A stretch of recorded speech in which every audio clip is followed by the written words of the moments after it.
संपूर्ण श्री रामचरितमानस के नवे एपिसोड में गोस्वामी तुलसीदास जी ने शिव पार्वती जी को माता पिता मानकर उनकी वंदना की। आगामी एपिसोड में प्रभु श्री राम परिवार की वंदना और अयोध्या तथा ससुराल पक्ष के सदस्यों का स्मरण किया जाए।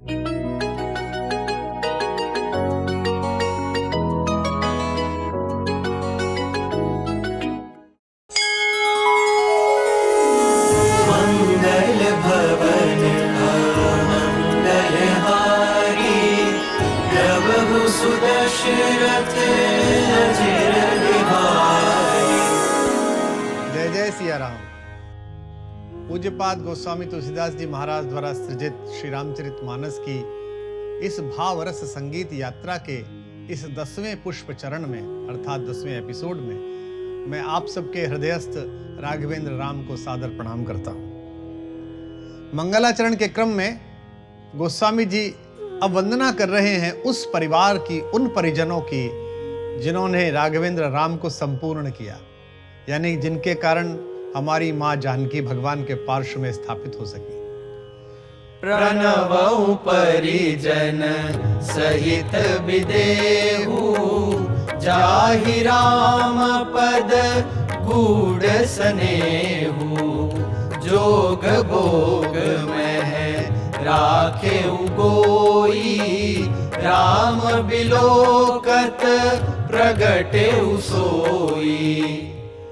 गोस्वामी जी कहते हैं कि महाराज श्री जनक जी की वंदना करता हूं और कहते हैं कि मैं राजा जनक के परिवार सहित उनकी वंदना करता हूं, जिनका भगवान श्री राम के चरणों में गूढ़ स्नेह था और उस स्नेह को उन्होंने योग और भोग के बीच में छिपा रखा था, परंतु उचित पात्र को देखते ही यानी कि श्री रामचंद्र जी को देखते ही उसे जगत के सम्मुख प्रकट कर दिया।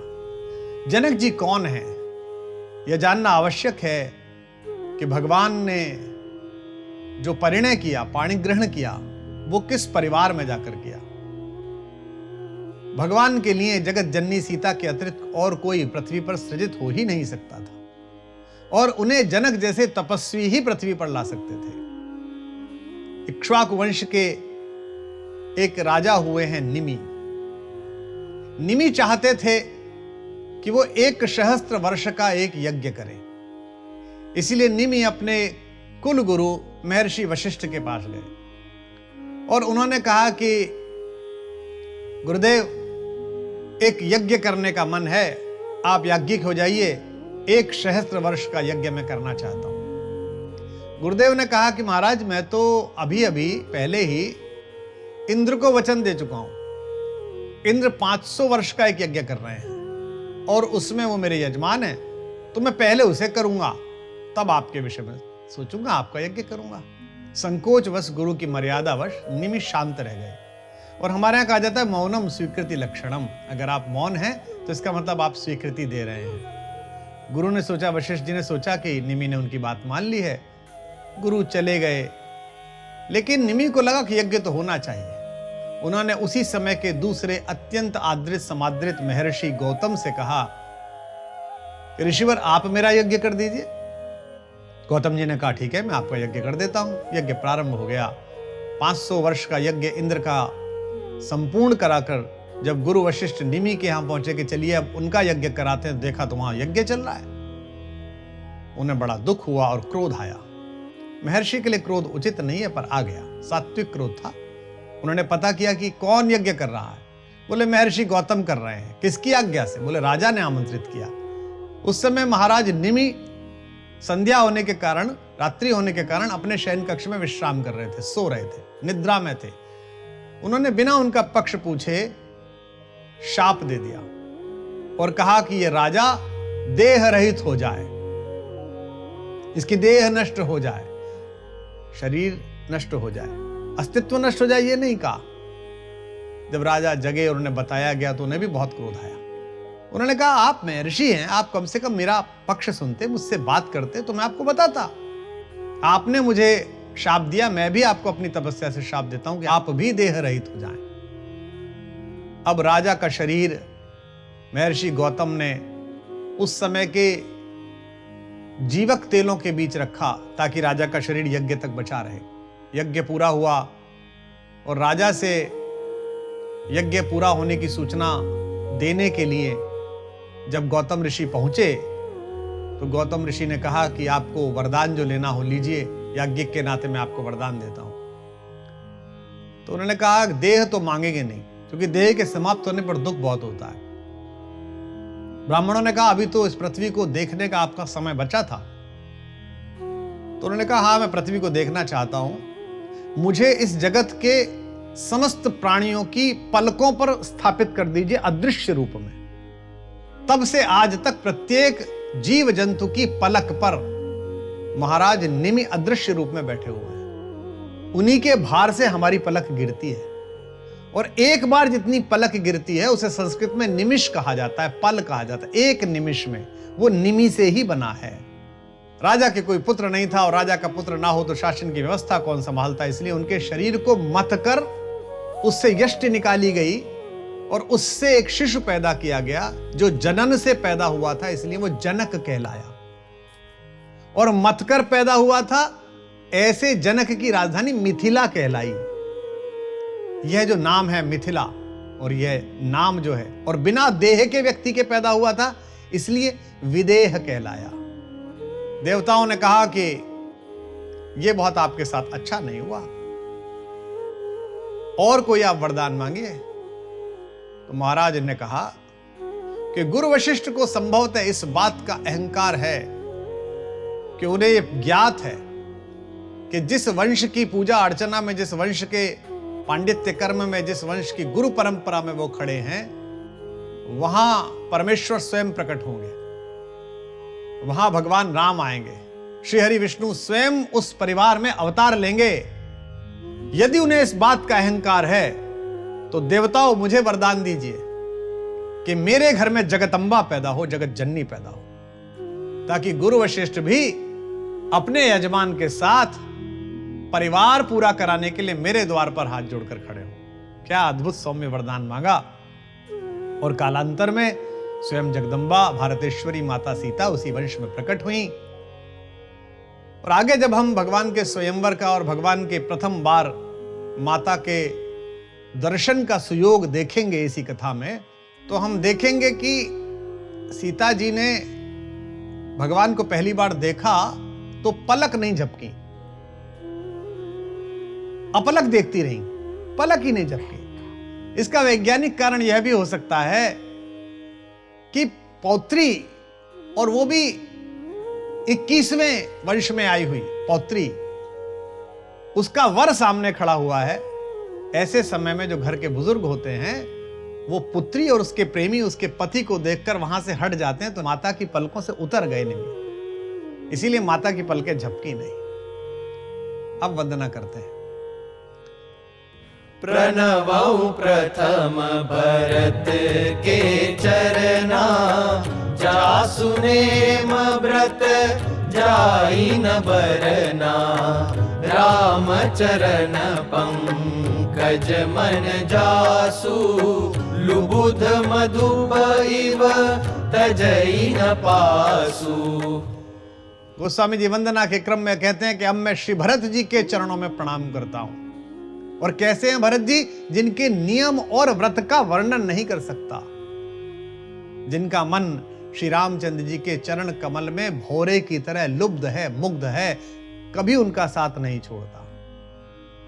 गोस्वामी जी ने भगवान के भाइयों में सबसे पहले भरत जी की वंदना की, क्योंकि क्रम में राम के तीनों भाइयों में वही अग्रज हैं, वही बड़े हैं। राम से छोटे हैं लेकिन बाकी दोनों से बड़े हैं। राम और भरत के इस संबंध को, इस साहचर्य को गोस्वामी जी ने कमल और भ्रमर के साहचर्य के समान बताया है। जैसे कमल में और भ्रमर में कभी कोई वियोग नहीं होता, जहां कमल होगा वहीं भ्रमर होगा। दिन भर कमल के अस्तित्व के रस पर मुग्ध होकर उसका पान करेगा, और इतना आसक्त, इतना समर्पित, इतना निवेदित होगा कि रात्रि में शनै शनै कमल की पंखुड़ियों के बंद होने की भी आकुलता से व्यथित ना होकर उसी में बंद हो जाएगा, बाहर निकलने का उपक्रम ही नहीं करेगा, इच्छा ही नहीं करेगा। क्योंकि कमल के साथ जुड़े रहने की जो रस शक्ति है, वो उसे विवश करती है, बाध्य करती है। इस प्रकार भरत जी महाराज भी भगवान श्री राम के चरण कमलों के भ्रमर हैं। इन्हीं चरणों के प्रति इतनी निष्ठा है, इतना प्रेम है, इतना सम्मान है कि इन्हीं चरणों में पहनाई हुई पादुकाएं लेकर 14 वर्ष राम राज्य की स्थापना करते हैं, जो राम राज्य आज भी विश्व की समस्त राज्य व्यवस्थाओं में वरेण्यतम माना जाता है, श्रेष्ठतम माना जाता है। भरत जी और राम जी के इस अद्भुत साहचर्य और इस अद्भुत भ्रातृ प्रेम पर कालांतर में जहां जहां प्रसंग आएगा, वहां विस्तृत दृष्टि डालने का, अपनी बात कहने का दास प्रयास करेगा। अभी गोस्वामी जी के माध्यम से भगवान के दूसरे एक और प्रिय भ्राता का स्तवन करते हैं। बंदौ लक्ष्मण पद जल जाता, शीतल सुभग भगत सुखदाता। रघुपति कीरति विमल पताका, दंड समान भयउ जस जाका। लक्ष्मण जी महाराज के चरण कमलों को प्रणाम करता हूं, जो कैसे हैं, जो शीतल, सुंदर और भक्तों को सुख देने वाले चरण हैं। श्री रघुनाथ जी की कीर्ति रूपी जो विमल पताका है, जो विश्व भर में आज तक विद्यमान है, उसके यश दंड के समान है। लक्ष्मण जी का स्वभाव शीतल है, उनका शरीर सुंदर गौर शरीर है। जब वन प्रवास पर तीनों जा रहे हैं, तब ग्राम वधू पूछती है मैया से कि ये कौन है दोनों? तो मां कहती है, सहज सुभाय सुभग तन गोरे, बहुत सहज स्वभाव वाले, प्यारे मन वाले और शरीर के गोरे। नाम लखन लघु देवर मोरे, इनका नाम लक्ष्मण है और ये मेरे छोटे देवर हैं। और आगे जो चल रहे हैं वो इनके बड़े भैया हैं, नाम नहीं लेती है। रघुनाथ जी की कीर्ति की पताका लक्ष्मण जी के यशदंड पर आधारित है। जिस पताका के साथ दंड रहेगा, उसे ही विश्व देखेगा। बहुधा हमने देखा है कि राजनीतिक दलों की जो रैलियां होती हैं, उनमें बहुत सारी पताकाएं लहराई जाती हैं, लेकिन जब नेता चला जाता है, जो रैली में संबोधित करने आया है, जब जनता चली जाती है, तो मार्ग भर में वो पताकाएं सड़क पर पड़ी रहती हैं। कई बार बहुत दुख होता है कि जो हमारे राष्ट्रीय महत्व के उत्सव हैं, जिनमें हमारे स्वातंत्र्य का दिवस है 15 अगस्त, जिसमें हमारे गणतंत्र अंगीकार करने का दिवस है 26 जनवरी, और जिसमें हमारे राष्ट्र को इस सात्विकता की गति देने वाले, उस आंदोलन का नेतृत्व करने वाले, आध्यात्मिक चेतना के साथ भगवान श्री राम के चरणों में परम अनुराग रखने वाले पूज्य महात्मा गांधी का जन्मदिन है 2 अक्टूबर को। ऐसे अनेक अवसरों पर हम अपने भारत की बहुत ही महिमामयी पताका, तिरंगा, उसको फहराते हैं। बच्चे हाथ में लेकर घूमते हैं, चौराहों पर उसका वितरण होता है, और अक्सर देखा जाता है बहुत दुख होता है, बड़ा क्लेश होता है। यथासंभव कोशिश करते हैं, प्रयास करते हैं कि उस कमी को दूर कर सकें कि शाम को और अगले दिन वे तिरंगे इधर उधर कहीं पड़े नजर आते हैं। भारत का स्वाभिमान धूल में पड़ा हुआ, ऐसा नहीं है। तो जब तक किसी पताका के नीचे दंड ठीक नहीं है, तब तक उसकी पताका फहरती नहीं है। विश्व की राजनीति में भी आप देख लीजिए, जिसका दंड ठीक है, जिसका डंडा ठीक है, जिसका बल ठीक है, उसी की पताका फहर रही है। तो रघुनाथ जी की जो कीर्ति की पताका है, उसमें लक्ष्मण जी के यश का और कर्म का दंड लगा हुआ है। महर्षि विश्वामित्र भी जब अपने यज्ञ की रक्षार्थ इन दोनों नवल किशोरों को लेकर गए, तो दोनों ने साथ साथ लड़ाई लड़ी। सुबाहु को तो प्रभु श्री रामचंद्र जी ने सुरधाम पहुंचाया, और लक्ष्मण जी ने उसकी अपार सेना का संहार किया।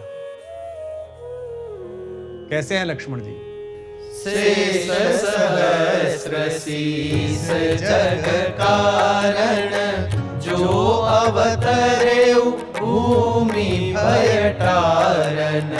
सदा सुसानुकूल रहमो पर, कृपा सिंधु सौम्य गुना कर। कहते हैं एक सहस्त्र शीश वाले, 1000 सिर वाले शेषनाग जी, जगत के कारण जिन्होंने पृथ्वी का भय दूर करने के लिए अवतार लिया लक्ष्मण जी के रूप में, वे कृपा सिंधु सुमित्रानंदन, सुमित्रा जी के पुत्र और गुणों की खान मुझ पर सदा अनुकूल रहे। गोस्वामी जी प्रार्थना कर रहे हैं। सहस्त्र शीश वाले शेषनाग और जगत कारण विष्णु, ये कभी एक दूसरे से अलग नहीं हुए। भगवान विष्णु क्षीर सागर में विश्राम करते हैं तो भी शेषनाग की यही एक उत्तरदायी भरी भूमिका है कि वे भगवान को आनंद दे। गौरवर्ण लक्ष्मण जी वे प्रभु के साथ ही इस पृथ्वी पर, इस पृथ्वी का भय मिटाने के लिए प्रस्तुत हुए, अवतरित हुए हैं। लक्ष्मण अंश से वे प्रभु राम की सेवा में हैं। वही शेषनाग विष्णु रूप में युद्ध करते रहे हैं और शेष रूप में प्रभु के शयन के समय पहरा देते हैं बाहर खड़े होकर। निषाद को जो उन्होंने उपदेश दिया है उससे पता चलता है कि वे कितने ज्ञानी हैं। पंचवटी में उन्होंने जगत हित जो प्रश्न पूछे हैं भगवान से और ऋषियों से, उससे पता चलता है कि उनकी जिज्ञासा कितनी है। परमधाम यात्रा के समय उनके तीनों स्वरूप प्रकट हुए। शेष रूप सरयू में प्रवेश कर गया और पाताल को चला गया। विष्णु रूप विमान पर चढ़कर वैकुंठ गया और द्विभुज लक्ष्मण रूप प्रभु के साथ परमधाम गया। तुलसीदास जी ने लक्ष्मण जी को सुमित्रानंदन कहकर बताया कि आप उनके पुत्र हैं जो जगत की उपासना शक्ति हैं और अनेक गुणों से परिपूर्ण हैं, जिन्होंने अपने पुत्र को लोक सुख छुड़ाकर भक्ति के मार्ग पर आरूढ़ कर दिया। आगे हम पढ़ेंगे जब वनवास प्रसंग आएगा किस प्रकार माता सुमित्रा एक दिव्य ज्ञान के साथ अपने प्रेम को एक तरफ रखते हुए जगत हित लक्ष्मण को भगवान के साथ भेज देती है और कहती है अवध तहां जहां राम निवासु। कहते हैं लक्ष्मण जी अयोध्या में रहूं कि वन में जाऊं? तो मां कहती है कौन सा अवध? अवध तो बेटा वहां होता है जहां राम रहते हैं। रिपुसूदन पद कमल नमामि, सूर सुशील भरत अनुगामी, महावीर बिन वहु हनुमाना, राम जासु जस आप बखाना। गोस्वामी जी शत्रुघ्न जी के चरण कमलों को प्रणाम कर रहे हैं। कहते हैं मैं शत्रुघ्न जी के चरण कमलों को नमस्कार करता हूं जो बड़े वीर हैं, सुशील हैं और भरत जी के अनुगामी हैं। मैं महाबलवान हनुमान जी की भी विनती करता हूं जिनका यश स्वयं श्री रामचंद्र जी ने गाया है, वर्णित किया है। शत्रुघ्न जी परम वीर हैं। उनकी वीरता का ही उदाहरण है कि अपने समय के बड़े दुर्दांत दस्यु लवणासुर का वध करके मथुरा नगरी की स्थापना की। मधुरा राम जी के अश्वमेघ यज्ञ के समय यह प्रसंग आता है कि शत्रुघ्न जी ने स्वयं महादेव जी से युद्ध किया। यह वीरता का अद्भुत उदाहरण है। यज्ञ पशु का रक्षक जो अत्यधिक वीर होना चाहिए, परमवीर होना चाहिए, उसका उत्तरदायित्व भी उन्हीं के पास था। उसकी रक्षा के लिए शत्रुघ्न जी को बहुतों से युद्ध करना पड़ा। हनुमान जी की वंदना अग्रसर रखते हुए गोस्वामी जी लिखते हैं प्रणव पवन कुमार खल, बन पावक ज्ञान धन, जासुर है आगार, बसहि राम सर चाप धर। मैं महाबलवान हनुमान जी की विनती करता हूं जिनका यश स्वयं श्री रामचंद्र जी ने वर्णित किया है, जो दुष्ट रूपी वन के लिए अग्नि के स्वरूप हैं। सघन दृढ़ ज्ञान वाले पवन देव के पुत्र श्री हनुमान जी को मैं प्रणाम करता हूं जिनके हृदय स्थल में भगवान श्री रामचंद्र शर चाप लेकर, धनुष बाण लेकर सदैव निवास करते हैं। वज्रांगबली का पवन पुत्र का लोक प्रचलित सर्वाधिक प्रधान नाम है हनुमान। बहुधा हमारे नौनिहालों में और बहुधा हमारी इस नई पीढ़ी में जिज्ञासा होती है कि इस नाम का अर्थ क्या है। बाल्यकाल रवि भक्ष लियो। बालकपन में एक बार इनकी माता, अत्यंत पूजित अंजनी माता, इनके लिए फल लेने गई। इतने में सूर्योदय होने लगा। बाल रवि के उस स्वरूप को देखकर उन्हें लगा कि यही वह लाल फल है और आप उसे लेने के लिए आकाश में कमंडल में लपके। संयोग से उस दिन सूर्य ग्रहण होने को था। राहु ने इनको सूर्य पर झपटते हुए, लपकते हुए देखा। राहु डर गया और वह भागकर देवराज इंद्र के पास गया और उसने वहां शिकायत की, निवेदन किया कि देवराज, ये क्या न्याय है? यह मेरा भोजन था और आपने क्या मेरा भोजन आज का किसी दूसरे को दे दिया है? क्या कारण है? कौन है वह? इंद्र ने कहा, ऐसा तो कुछ नहीं हुआ। इंद्र स्वयं आश्चर्य से भर गए। बोले, चलिए चलकर देखते हैं। विस्मित भाव से इंद्र जब वहां गए तो उन्होंने देखा कि एक बालक ग्रसे हुए है सूर्य को। मुक्त कैसे कराया जाए, जगत का अंधकार कैसे दूर हो? इंद्र को जब कोई उपाय नहीं सूझा तो इंद्र ने अपने वज्र से, जो महर्षि दधीच की अस्थियों से निर्मित हुआ है, जो देवताओं पर महर्षि की विशेष कृपा का प्रतिफल था, उस वज्र से प्रहार किया।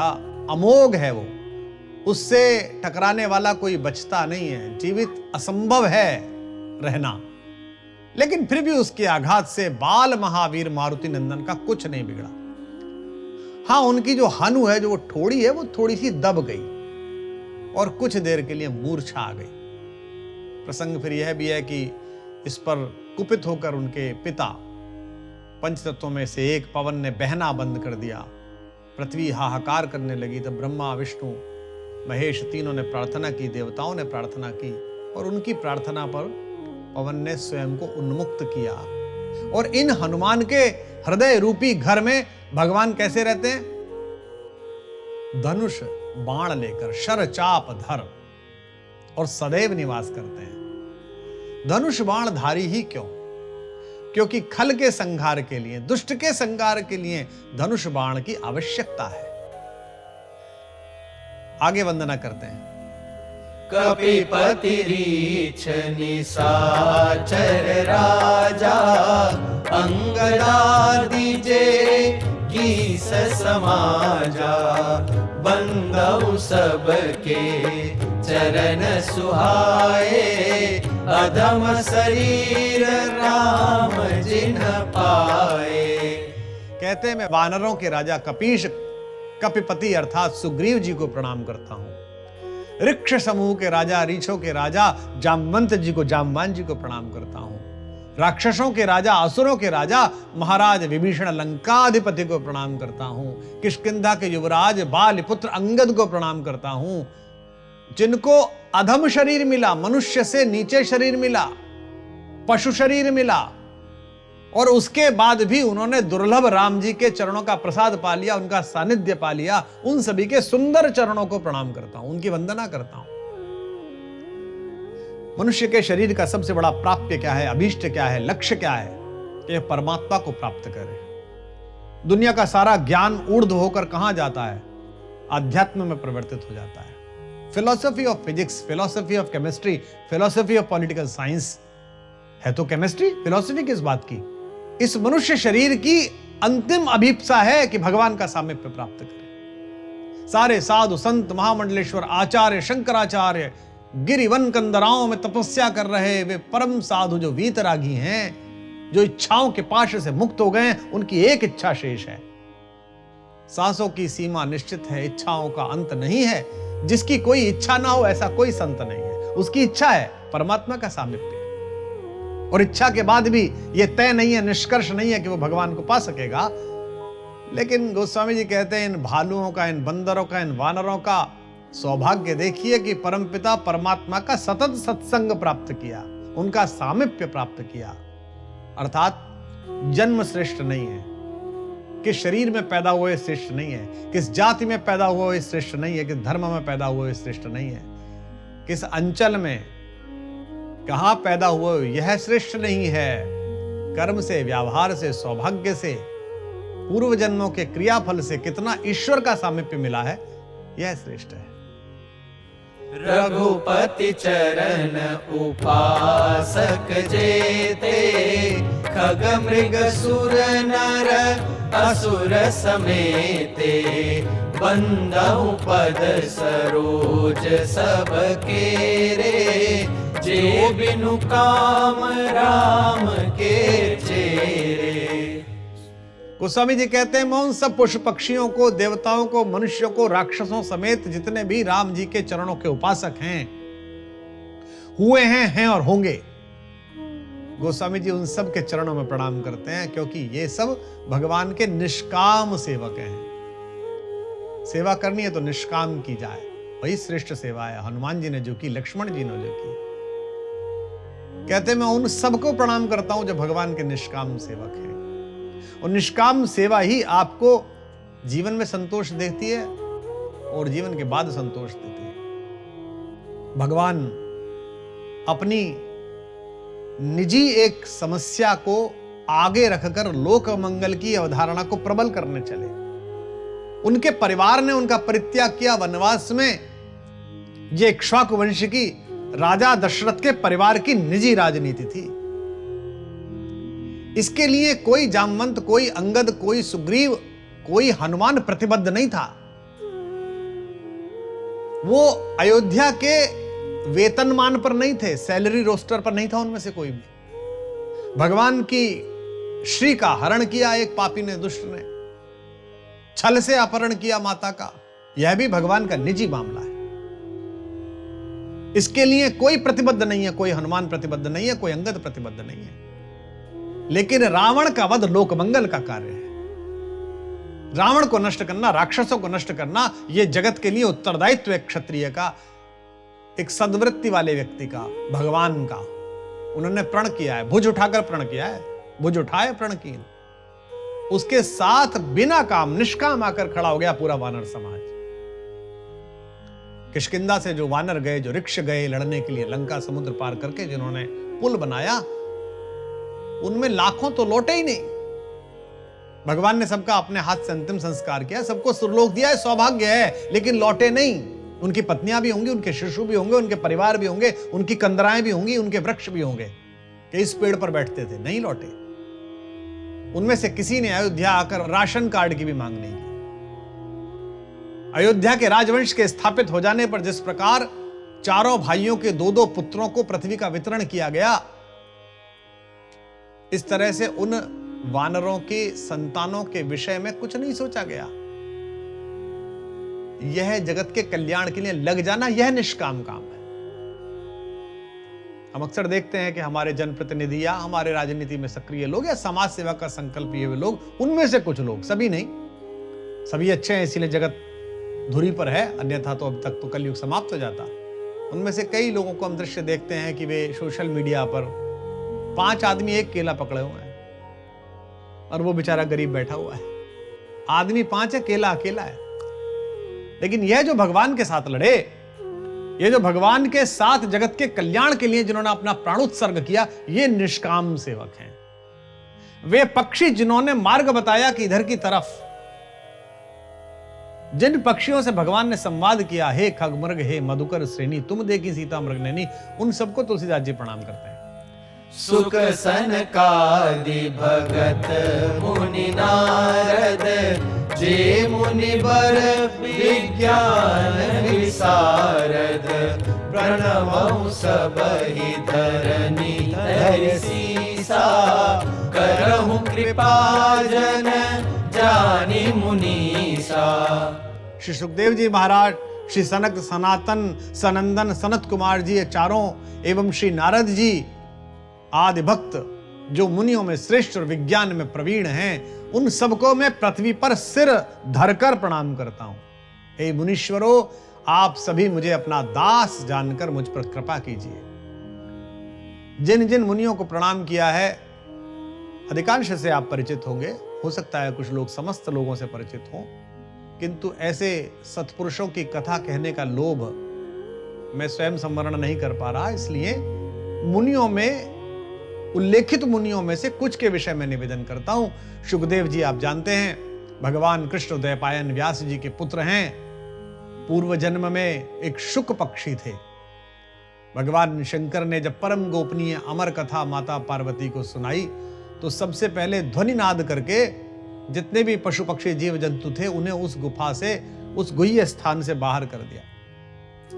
लेकिन वहां एक तोता अपने परिवार के साथ रहता था। वह तो परिवार के साथ चला गया, लेकिन एक अंडा वहां छोड़ गया। और वो जो ध्वनि हुई जिससे उन्होंने, भगवान ने सबको हटाया, उस ध्वनि से, उस अंडे में से एक शिशु बाहर आ गया। उस शिशु ने भगवान शंकर से वह परम गोपनीय अमर कथा जिसकी अधिकारिणी केवल माता पार्वती थी, वो सुननी प्रारंभ कर दी। अब इतना दिव्य और इतना दैवीय और भगवत वक्ता हो तो कौन बताए कि मुझे यहां से जाना चाहिए था। हम अक्सर देखते हैं, बहुधा देखते हैं कि किसी कार्यक्रम में अनामंत्रित लोग भी चले आते हैं, यह सोचकर कि यार रस बरसेगा। जब विद्यालय में पढ़ाता था, कॉलेज में पढ़ाता था, तो बीए की और एमए की कक्षाओं में अक्सर दूसरे विषयों के बालक, विज्ञान पढ़ने वाले, वे भी पीछे आकर बैठ जाते थे कि चलो कविता पढ़ाई जा रही है, आनंद बरसेगा। तो अब तो सामान्य वाचक है, वे तो स्वयं देवादिदेव शंकर अमर कथा बांच रहे हैं, और सुनने वाली भी कौन है? माता पार्वती। माता सुनती थी और हुंकारा भरती थी। अचानक माता को नींद आ गई, थोड़ी सी तंद्रा आ गई। भगवान रॉ में अपनी कथा सुना रहे थे। अब लगा कथा बंद कर देंगे तो माता की ध्वनि में ही, उन्हीं की वाणी में उस शुक ने, उस तोते ने हुंकारा भरना शुरू कर दिया और कथा सुन ली। माता जब जागी तो उन्होंने कहा, बीच में क्या क्या हुआ? भगवान शंकर ने पूछा, अरे तुम सो गई थी? माता ने कहा, मैं तो निद्रा में चली गई, क्षमा करिए देव। तो बोले, फिर हुंकारा कौन भर रहा था? तो देखा कि एक पक्षी बैठा हुआ। भगवान को क्रोध आया, भगवान ने अपना त्रिशूल उस पर फेंका, वो भय से भागा। उसी समय, प्रातःकालीन समय था, महर्षि व्यास जो है वो प्रातःकाल उठकर उन्होंने जमाई ली, और जो उनका मुख खुला उसमें उस शुक ने प्रवेश किया। इसीलिए उन्हें कृष्णोदयपायन व्यास जी के पुत्र के रूप में माना जाता है। जन्म से ही ये सीधे वन को चल दिए, माता पिता की ओर उन्होंने देखा भी नहीं। सुखदेव जी महाराज आत्मलाभ से संतुष्ट, दिगंबर वेशी, अवधूत वेशी, सुकुमार अंगों वाले, आजान बाहु, तेजस्वी, अव्यक्त गति और निरंतर वन किरीट प्रांतर में रमण करने वाले, और आजीवन 16 वर्षीय, 16 वर्ष के श्यामल परम सुंदर युवावस्था में रहने वाले परम निरपेक्ष संत हैं। ऐसे विशुद्ध विज्ञानी आत्माराम होने पर भी परम भक्त हैं, उनको प्रणाम करते हैं गोस्वामी जी। सनकादि, ये सब भगवान के 24 अवतारों में से एक है। विविध लोकों की रचना करने के लिए जब ब्रह्मा जी ने घोर तप किया, तब उनके तप से प्रसन्न हो सन शब्द से युक्त 4 तपस्वियों के रूप में भगवान ब्रह्मा जी के प्रथम मानस पुत्र होकर प्रकट हुए। श्री सनक जी, श्री सनंदन जी, श्री सनातन जी और श्री सनत कुमार जी। सनक, सनंदन, सनातन, सनत कुमार, ये 4 बालक प्रकट हुए। 5-6 वर्ष की आयु के बालकों के समान आजीवन जब तक पृथ्वी है तब तक दिखाई देते हैं।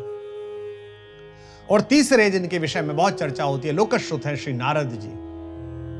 इनका वर्णन मुख्य रूप से गोस्वामी जी ने किया, क्योंकि वे देवताओं के और असुरों के, दानवों के, दोनों के पक्षों में बराबर मान्य हैं, और निरंतर हरि गुणगान करते हुए तीनों लोकों में अविराम विचरण करते हैं। दुर्भाग्य का विषय है कि भारत में माया नगरी मुंबई के माध्यम से फिल्में बनाने वाले अधिकांश लोगों ने अज्ञानवश, धूर्ततावश या किसी नियत रणनीति के तहत इतने परम ज्ञानी, भगवान के इतने प्रिय और स्वयं भगवत व्यक्तित्व श्री हरि नारायण का प्रतिपल स्मरण करने वाले, और स्वयं श्री वाल्मीकि जी महाराज को यह संकेत देने वाले, यह शुभकामना देने वाले, यह शुभ मार्ग प्रशस्त करने वाले कि वे राम कथा लिखें पहली कविता के रूप में, उन नारद जी भगवान को, नारद जी महाराज को, ब्रह्म ऋषि को एक उपहास का पात्र हिंदी फिल्मों ने बनाया। और हमने बहुधा देखा कि नारायण नारायण करते हुए एक व्यक्ति को उन्होंने एक हास्य कलाकार के रूप में प्रस्तुत किया, जिसका दास को निजी रूप से बहुत खेद है। और मैं आशा करता हूं कि जो इसे सुनेंगे और आने वाले कल में जो भी इस प्रकार की कोई निर्मिति करेंगे, सर्जना करेंगे, हम उन्हें शुभकामना देते हैं, लेकिन कृपा पूर्वक वे ब्रह्मर्षि नारद को एक परिहास का विषय न बनाए। आगे प्रार्थना करते हैं उनकी, जिनके बिना राम का अस्तित्व नहीं है। जनक सुता जग जननी जानकी, अतिशय प्रिय करुणा निधान की, जाके जुग पद कमल मनावहु, जासु कृपा निर्मल मति पावहु। श्री जनक महाराज जी की पुत्री, जगत की माता, करुणा निधान श्री रामचंद्र जी की अतिशय प्रिय जानकी जी, उनके दोनों चरण कमलों में सतत वंदना करता हूं, जिनकी कृपा से मैं निर्मल बुद्धि प्राप्त कर सकूं। सत्संग में संतों से सुना है कि श्री जानकी जी श्री राम जी को करुणा निधान कहती हैं, और यही कारण है कि जब श्री हनुमान जी पहली बार माता का हालचाल लेने के लिए लंका गए भगवान के निर्देश पर, तो ज्ञानी नाम अग्रगण्य है, ज्ञानी है, अद्भुत समझते हैं, संवाद की सारी भाषाएं समझते हैं हनुमान जी। इसलिए उन्होंने यह नहीं कहा कि मुझे रघुवर ने भेजा है, राघवेंद्र ने भेजा है, राम ने भेजा है। मां ने पूछा कि कौन हो, तो क्या कहा, राम दूत मैं मात जानकी, सत्य शपथ करुणा निधान की। मैं उन करुणा निधान की कसम खाता हूं। आपका बचपन का नाम क्या है, आपका प्रिय नाम क्या है, आपका एकांत में पुकारे जाने वाला नाम क्या है, आपकी पत्नी आपको किस नाम से पुकारती हैं, अगर यह कोई अनजान व्यक्ति भी आपसे आकर कहे वह परम नाम जो केवल आप दोनों के बीच में हो, तो आपको भरोसा आ जाता है। माता समझ गई कि हनुमान भगवान के श्रेष्ठ भक्त हैं। ताके जुग पद कमल नमाओ, मैं इनके युग पद जो हैं कमल स्वरूप उनको मनाता हूं, उनमें अपना शीश धरता हूं। क्यों? जासु कृपा निर्मल मति पाओ, जिनकी कृपा से मैं निर्मल बुद्धि को प्राप्त कर सकूं। और जब कथा प्रसंग आगे बढ़ेगा, हम और आप इस मानस मंदाकिनी में गोते लगाएंगे, तो हम यह भी पाएंगे कि मां को अपने पुत्रों से भी अधिक हनुमान प्रिय है। और समाहार में पहुंचते पहुंचते गोस्वामी जी वंदना किसकी कर रहे हैं, आप देखिएगा। पुनि मन बचन कर्म रघुनायक, चरण कमल बंधु सब लायक, राजीव नयन धरे धनुषायक, भगत विपति भंजन सुखदायक। अब मैं मन वचन और कर्म से, मनसा वाचा कर्मणा कमल नयन धनुर्धारी, भक्तों के दुख के भंजक और सुख देने वाले श्री रघुनाथ जी के चरण कमलों में वंदना करता हूं, जो सर्व योग्य और सर्व सामर्थ्य से भरे हुए हैं। हिंदी एक ऐसी अद्भुत भाषा है, संस्कृत एक ऐसी वैज्ञानिक भाषा है कि यहां किसी शब्द का पर्याय नहीं है। ये दुनिया की अन्य भाषाओं में होता होगा जो संभवतः इतनी समृद्ध ना हो। सारी भाषाएं अच्छी हैं, मनहर हैं, और भाषा जितनी जानिए आपका उतना अस्तित्व है, उतने अस्तित्व के आयाम हैं। लेकिन हिंदी और संस्कृत पर इसलिए भक्ति भाव रखिए, मुग्ध भाव रखिए कि ये वे दुर्लभ भाषा है जिसमें एक शब्द का पर्याय नहीं है, समान अर्थक।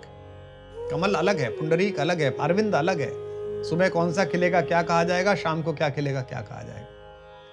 कमलवाची कोई अन्य शब्द लिखने से वह अर्थ नहीं आएगा, इसलिए गोस्वामी जी ने राजीव शब्द लिखा है। क्यों लिखा?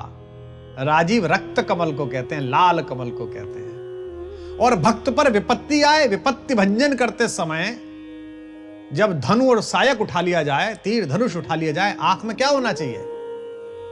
लालिमा होनी चाहिए, नेत्र आरक्त होने चाहिए, तभी शत्रु में भय होगा। वीरता के समय लाल नेत्र और श्रृंगार के समय नील नेत्र, नीलोपम नेत्र। जब शांत हो जाए संध्या के समय, तब पुंडरीकाक्ष। यह साहित्य की शोभा है। और कवि कुल चूड़ामणि इसमें निष्णात है। कमल में कोमलता, शीतलता, सुगंध सभी होते हैं। ऐसे ही श्री राघवेंद्र सरकार के नयन कमल उसी क्रम में दयालुता, शांति, सुशीलता इत्यादि से संपर्क थे, इसलिए कहा गया है। गिरा अर्थ जल बीज सम, कहियत भिन्न न भिन्न, बंधु सीता राम पद, जिनहि परम प्रिय खिन्न। मैं सीताराम जी के चरण कमलों की वंदना करता हूं, जो वाणी और उसके अर्थ तथा जल और उसकी लहर के समान कहने में भिन्न भिन्न हैं, पर वस्तुतः भिन्न नहीं है, और जिन्हें दीन दुखी अत्यंत प्रिय हैं।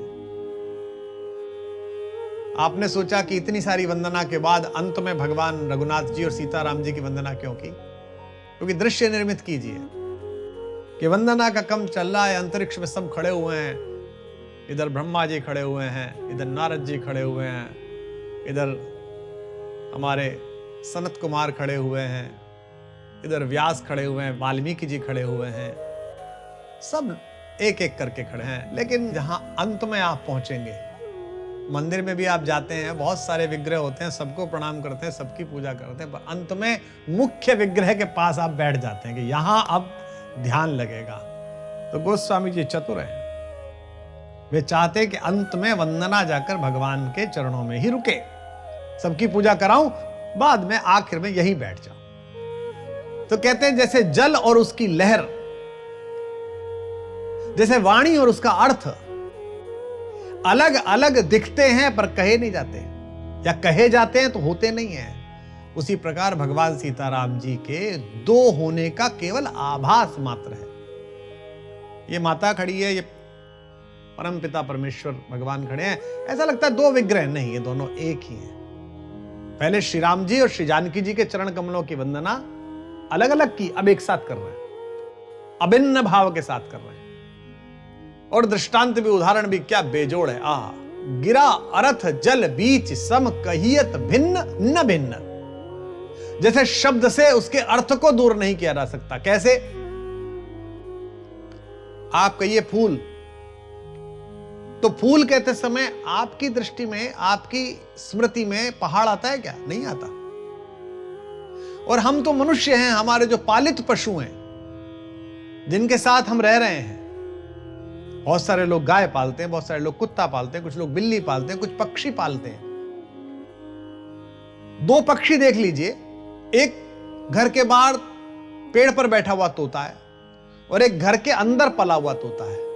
घर के अंदर का पला हुआ तोता बहुत सारे शब्द युग्म एक साथ पहचानता है, भोजन के लिए आवाज लगाता है, मां के लिए आवाज लगाता है, घर में किसी का नाम राजू आओ बोलता है, राजू, पिताजी बोलते हैं राजू, तो वो बोला राजू, आवाज लगा रहा है, पहचान गया। तो शब्द का निजी रूप से कोई अस्तित्व नहीं अगर उसमें अर्थ ना हो। मैं बहुधा देखता हूं नवीनता के लोभ में हमारे नव दंपत्ति अपने बच्चों के कुछ ऐसे नाम रख लेते हैं जिनका कोई अर्थ ही नहीं होता। अब सुनीता नाम है, सुंदर नीति वाली, उन्होंने मुनीता रख लिया एक बच्ची का नाम, भाई इसका क्या मतलब है? ऐसे ही रख लिया था जी। बहुत सारे नाम वो इस तरह के रखते हैं जिनका कोई अर्थ नहीं होता। वो सुनने में कर्णप्रिय थोड़े लग सकते हैं, लेकिन अर्थ नहीं है। तो शब्द और अर्थ दोनों अभिन्न है। शब्द ब्रह्म है और ब्रह्म को आप जो चेतना है उससे अलग नहीं कर सकते। तो जैसे शब्द अर्थ से विलग नहीं किया जा सकता, जैसे जल को उसकी लहर से दूर नहीं किया जा सकता, वैसे ही भगवान श्री सीताराम जी को भी अलग अलग नहीं कहा जा सकता, नहीं किया जा सकता। जैसे श्री सीताराम जी की परम युति अविच्छिन्न है, अभिन्न है, ऐसे ही हम सबकी भक्ति भी, हम सबका समर्पण भी, हम सबकी निवेदना भी सीताराम जी के चरणों में अविच्छिन्न रहे, अभिन्न रहे। इसी कामना के साथ इस एपिसोड में आपसे आज्ञा मांगता हूं। आप सबके हृदयस्थ राघवेंद्र राम को सादर प्रणाम करते हुए जय जय सिया राम। अपने अपने अपने